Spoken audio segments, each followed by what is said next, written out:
Hey folks, it's Frithgar here, how you doing? Welcome back to Farmville. We'll just sell the straw straight off the field for all of the crops, and we will just stick with the slurry coming out of the cows. We can get a slurry spreader and we can do it that way, and then later on, if we decide, well actually yeah, we could do that as well, we'll go and get a muck spreader, we'll start putting some straw in for the cows, and then we'll use the muck on the fields. But the problem with doing that is I know that it's quite a slow job. It takes quite a while, so I don't want to be doing too much of that now that we're switching to conventional farming, because I get the distinct impression that a lot of you don't want lots of field stages, don't want lots of time spent. You want me to be able to progress through the seasons as rapidly as possible. And I quite understand that, because one of the biggest failings that I have is that I take too long for each year that I'm actually playing the game. And I completely understand your frustrations with that. I absolutely do. It would frustrate me as well, having to watch it. So I do fully understand that. Now, I did say I was going to do once around the field. I'm actually going to do twice against this road edge, because otherwise there won't be enough room for it to turn round. I might go up and back, actually. Right, we did up and back. Also did a little bit of extra along this side, so it would stay a little bit further away from the fence. I'm going to bring you up to here. I'm going to set the hired help going, and we are going to start planting barley right here. That seems to be working okay. Now, the big question is, once she gets to the end of that bit, will she be alright with the road being there? Okay, that one seems fine. AI Worker F has completed their task. That's not this one. That would actually be the seed drill, okay? That's fine. So, now what I'm going to do is I'm going to take the seed drill. We've got a little bit up here. The mower is still going strong up there. That's fantastic. So, we want to just start this one up. I was wondering if we would have enough to finish this field, and it does actually look like we do. So I'm just going to run along here and get these few odd bits, and then we can use the hired help again. Just sort of start from further down in the field to that bit right there. I don't think there's anything else up on that side, so I want to run down over here. And what I'm going to do is put the hired help going here, and go down the side of the field right here, and then I will start down at this bottom corner, and then the hired help will just finish off that last little bit there. We haven't got to worry about it. So I'm going to go down here like this, and I'm going to go at that kind of angle. I could go in a straight line like the other one has. I suppose actually it would be better if I did do that, and I can tidy up afterwards. Just drop that bit in there. Right, now it's this way it wants to go to be in line with what I did previously. So I'm going to bring you over to there. I'm going to set the hired help going there. Are you going to be able to cope with this or not? Get to there, and sometimes they will get to that point and then they will just stop and go home. But he hasn't stopped and gone home, which means he is able to do that bit. And I think he's going to have enough seed and fertilizer there to finish that little field off, which is really, really good. I'm quite pleased about that. We had a tree in the way there somewhere for that bit. There's not much left on this field now. We have just about cut everything. It's fantastic. So then we need to get the hay turner out here and get going with that one. Now, I think we are alright to have the hay turner and a rake going at the same time. Although, I'm not quite sure about that. The hay turner we've got it's a really good one. It's not huge, but I think it'll get through the field fairly quickly without too much trouble. This field is quite big now. With all that work that we did, expanding it out, obviously the first time that we cut this field, we had, it was just a bit in the middle, and then I went way out as far as I could with lots of it. And you know what, I'm going to turn off the hired help right there, and I'm going to just start this up here, because he's already been down and taken out most of this corner from traveling around the field already. There's nothing up there that I need to worry about. So I can just go up and do this last little bit myself. There's something quite satisfying about mowing fields. I do quite like it. My current time-lapse series, I've now got some cows on there and I'm doing mowing fairly regularly. I did originally intend to have that series as just being for crops. I wasn't going to do any animals on it. And then as I sort of progressed with what I was doing in that storyline and how the map was kind of progressing, it felt like because of what my target on that one, I don't know if you will watch it or not, but my target on that one is to have the potato factory that I've got running full-time all year round. And that's kind of basically what I'm aiming for. Once I get to that point, it'll be time to wrap it up and move on. Also going to deliberately hang back and wait until the new expansion comes out, because that new expansion is adding in the new root crops and stuff like that. And what I want to do with the next time-lapse series is add in those root crops to what I'm doing. So because I've now got some extra animals, I'm getting to do a whole load of mowing and stuff like that. And it's one of my favorite jobs. I really like making hay. You may have noticed with the way that I do the time-lapse series, I quite frequently try to have my cows on just hay. And I'm doing it in this one as well. I have my cows doing just hay. Now, I could feed them silage. We could wrap this up and we could do this as silage, and then we could have some straw and we could give them total mixed rations. I could go and do that. Not going to at the moment. It has been pointed out that, well, I could probably do that, and with the baler that we've got, it's not going to take a lot. It's not a lot different between how we do things at the moment and wrapping up some silage bales and doing it like that, and then making the total mixed ration. So maybe I will start doing that later. I'm not quite sure. At the moment, I like just doing hay. It's actually the one that I prefer, and of all the farming tasks in real life that I've done and still do from time to time, making hay is one of my favorites. I like making hay. It's always been something that I've really, really enjoyed doing. So I don't really want to go and do something different, because it's what I really like doing. That being said, I still might. So I'm not quite sure what I'm going to do with this series, but as far as that's concerned. But in my time-lapse one, I have cows and I also have crops. So the next one on there, I'm not going to have any animals, and I'm not going to get a big factory set up or anything like that, so that, you know, because that's kind of why I lean towards the cows. I thought it's better to, I always like to produce everything that the farm needs itself, and that factory needs a lot of different ingredients. So that's why I sort of went down that road. I need to actually select the mower to unhitch it. It would be a good idea if I did that. There we go. That's why I ended up getting the cows and doing the things that I did. And now I've expanded the cows further.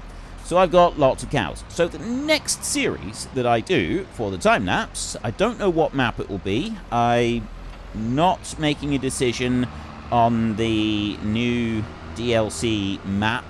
Whether or not I use that one, I don't know at the moment. I need to have a look at it first. It's very important for me, with the time-lapse map, that I really love the feel of it. I've got to enjoy the style and feeling of the map. And there's a lot of maps out there that I just don't enjoy the style and feeling of. And I know a lot of you who watch this series feel the same way. You've told me a lot of maps that you don't like. You've told me maps that you do like. And it's really awesome reading about all the different ones that you do actually really like. And they mean a lot to you. I do have a look at some of these maps that you suggest, and I will at some point be changing this one over. I did say that I was thinking about taking a little break from some farming simulator stuff and doing some different games, different content games. Possibly not. I might just do those as sort of some summary videos, look at a few extra games and do like 1 or 2 extra videos if I've got time. Sort of an extra one here and there. I don't really know at the moment.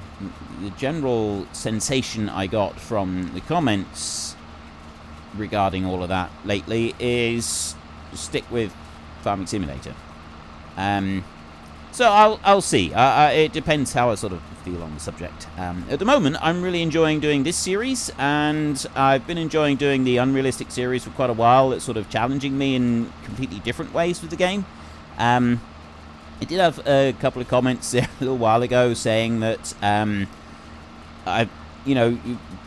when players just get lazy and take the easy options, it gets boring to watch. And I don't think that person had watched very much of the Gelderland series, because that one, yeah, it's not an easy, lazy way out. I'm deliberately going extreme with it, but I'm going so extreme that it becomes difficult for me to do. Right? Not everything on that series is easy for me to do. It's definitely not an easy way out, and it might seem easy in some of the actual gameplay might have become easy, and that's fine. That's absolutely fine. But it's challenging me in new ways because of the changes that I need to be making to mods and stuff like that. And it's also taught me quite a bit about how to alter mods and change things around and stuff like that, and just the basics of how the coding works in this game. And that's really cool, because I was actually able to take what I'd learned from this in just a non-YouTube thing. Excuse me. I play quite a bit of Skyrim in my spare time. I do tend to go through phases of playing Skyrim. I bought quite a long time ago, when it very first came into the early access, I bought Baldur's Gate 3. So I've had that one for a really long time. It's definitely not anything new for me. I need to change that one to just the middle mount now, like that. That game is not anything new to me. And I played it when it very first hit early access, and then I decided I didn't want to play it anymore because I played through those opening scenes. I'm playing them again now. It's much smoother now, and it's a lot different to how it was when I first did it. But there's a lot of stuff that's the same. I'm glad I made that decision not to play any further. So I played it a bit right when it first started, submitted some bug reports and stuff like that, because I really like doing that with the early access. You sort of just at least feel like you're helping them out with the development phase, and that's what early access is all about.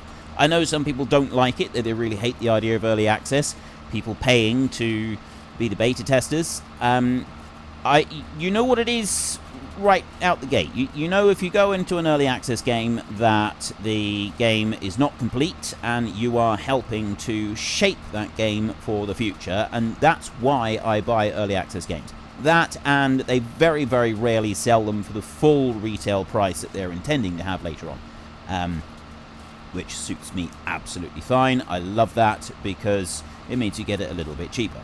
So I did get Baldur's Gate as soon as it was available, and I played it a bit, like I said, and now it has achieved its final stage. I mean, yes, there's going to be plenty more patches and more content and stuff added in, I've no doubt about that, but right now it's gone to final release, and oh my goodness me, I started playing it yesterday and I have no regrets. What a game. What a wonderful game. Anyway, I was talking about what things the Unrealistic series has helped me do. Because I've now got a lot of experience with altering mods and changing stuff around, I've actually been able to start tinkering with some of the mods that I use in Skyrim as well. I use hundreds of mods in Skyrim. I really do. I got really, really heavily modded game. It's so modded that It barely resembles anything from the base game anymore, and I absolutely love it. It's basically, I've just got Skyrim, I've got Elder Scrolls, and it's just slowly evolving over time to become a completely new entity with all the new mods. And so I like being able to just tweak some of the mods, change some of the settings in them, alter some of the values in that to better reflect something that I personally like to go for. I like to have long-term goals in a game, and I really, really like the idea of hard to find and hard to get objects, anything like that. Either it's difficult to find, or it takes a while to acquire. So what I've got is a mod that allows you to display all different kinds of things, and the mod also includes some items that you can create, and they're completely unique items that you cannot create any other way. You can't find them randomly in the map. And so what I've done is I've then altered the recipes for making some of these items to be absolutely stupidly expensive. So instead of needing 2 gold bars and 1 ebony and 3 quicksilver, it's 2,000 gold bars, 1,000 ebony, and 2,000 or 3,000 quicksilver, something like that. So made it obscenely high cost to actually go and make. And by doing it that way, it's not something that I can get straight away. It's something that I have to work towards and spend a lot of time working towards. And once I've got it, I've got my statue and so on. It's nothing that really affects gameplay. I've done a couple of extra items like that that give me increased carrying capacity, although it's kind of the carrying capacity in that game, you can go one of two ways. You can either go kind of like the survival way, where you've got very limited carrying capacity and you can't carry very much at all, and you've got to leave most stuff behind, or you can do what I do. I'm a kleptomaniac. I like to pick up absolutely everything I find. I really loathe and detest leaving stuff behind. And one aspect of any survival game that I don't particularly enjoy is inventory dancing. I don't like a game. I've played quite a lot of a game called Medieval Dynasty. For those of you who don't know, it's basically you build and develop your own medieval village, and you just keep working your way up on this medieval village, getting more and more people there, building houses for them and helping them to just live their lives. You have extremely limited inventory on the base game settings on that one. There's all kinds of settings that you can change on that game that the devs have put there. You can change it mid-game if you want to, and one of those is you can turn off the inventory limits.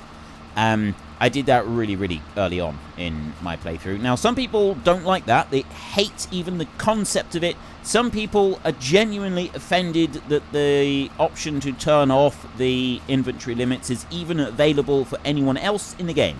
I don't understand that. It's a single-player game. You play a game how you like. But getting upset because someone else is playing their game how they like is something that just completely and utterly baffles me. I cannot understand it. It's not cheating if it's not a multiplayer and you're not damaging someone else's game experience. It's the same with this game. I play this game how I like. You play your game how you like. I'm not hurting you by playing my game how I like. That's how it works. Anyway, that bit aside, because that bit does irritate me. It really does. I do see these people from time to time screaming about these kinds of things, and that's a bit of a bugbear for me, because it's trying to force your own opinion onto someone else. If you don't like playing with the inventory limits turned off, then don't do it. It's that simple. But those options are there in that game for people like me who don't like it. So I played that game for a little bit, and the amount of inventory management that you've got to do in order to be able to just keep playing the game, for me, is horrific. I hated it. Once you really get going in that game, it just feels to me like inventory management simulator rather than simulating life in a medieval village. So I very quickly turned it off, and then I was able to focus on the aspects of the game that I personally do enjoy. Now, you might be the sort of person that really enjoys managing the inventory and having that additional challenge. Excellent. You can do that. And you can do the same in Skyrim. I don't. I have a ring of extra carry in Skyrim, which gives me an extra 10,000 carry weight. That one cost me an awful lot to build. I made sure it was really expensive to build. And that was one of the first things I did, was build that one. I got all kinds of other bag mods as well that give me additional inventory space. So I was able to have quite a bit above the normal. I think about 3 times above the normal.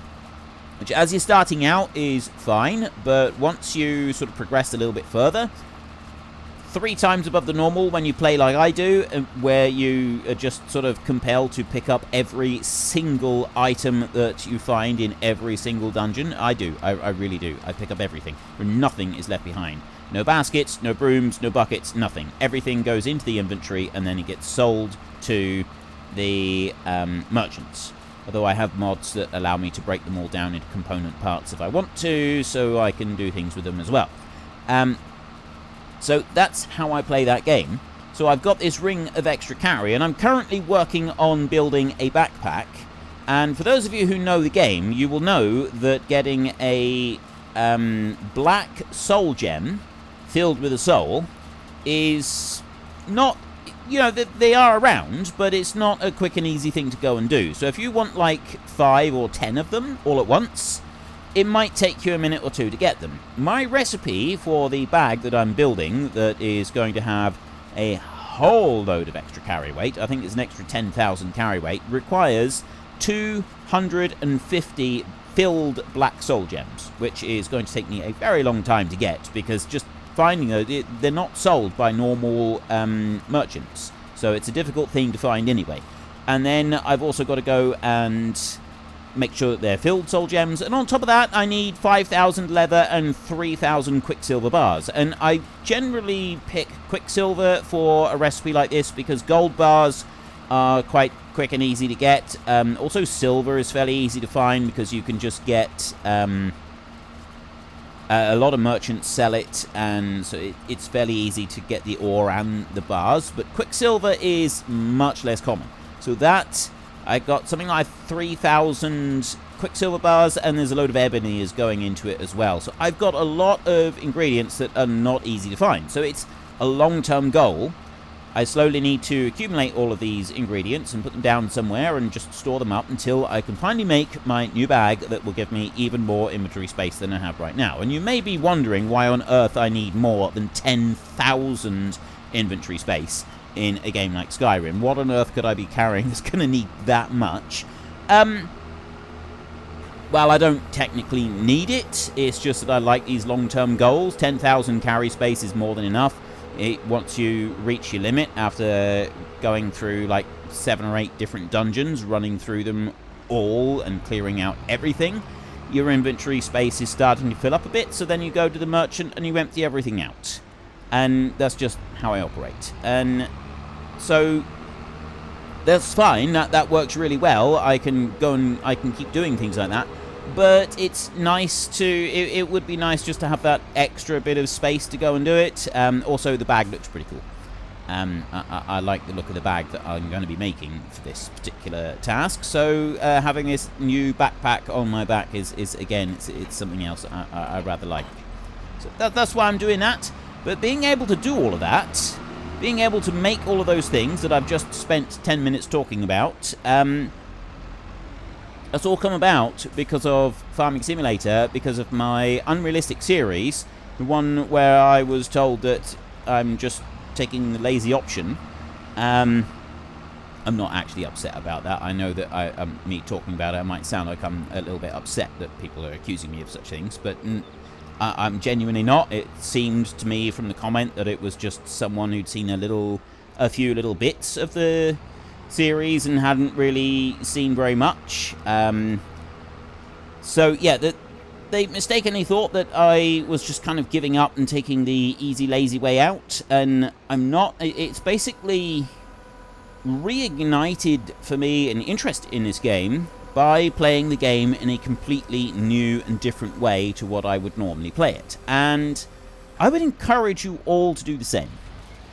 If you have a game that you've liked for a long time and you've played it an awful lot, but you generally do play the game much the same way. I mean, I could go back to Skyrim for that one, but we can also use Farming Simulator, because, you know, I am playing Farming Simulator.